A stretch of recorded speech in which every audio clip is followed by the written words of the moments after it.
Салам достор, сиздер менен Only Top каналы. Бүгүн сиздерге күкүрт менен байланыштуу 5 суроону даярдадык. Эгер сиз даяр болсоңуз, биз баштадык. Биринчи суроо. Бир күкүрттүн ордун алмаштыруу менен барабардыкты туура кылыңыз.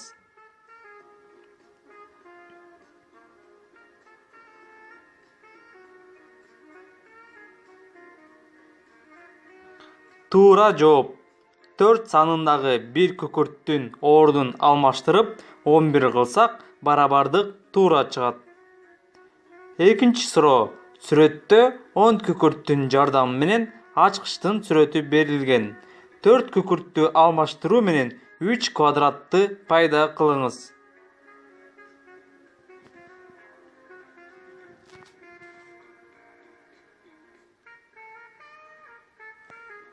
Туура жооп төмөнкүдөй. Үчүнчү суроо. 3 күкүрттү алмаштыруу менен 3 квадратты пайда кылыңыз.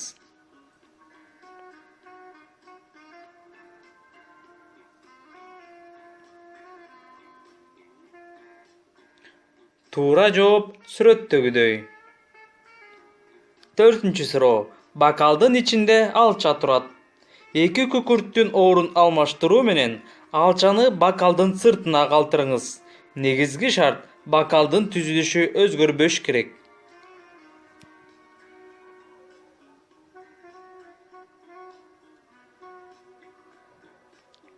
Туура жооп экраныңыздарда көрүнүп тургандай. Бешинчи суроо. 6 күкүрттүн ар бири менен байланышып тургандай кылып жайгаштырыңыз.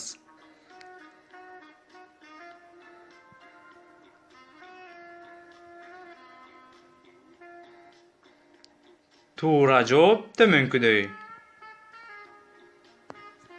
Эгер бул видео сиздерге жакса, ой пикир калтырыңыздар, класс басыңыздар жана биздин каналга кошулууну унутпаңыздар. Сиздер менен Only Top каналы болду. Кызыктын бардыгы алдыда.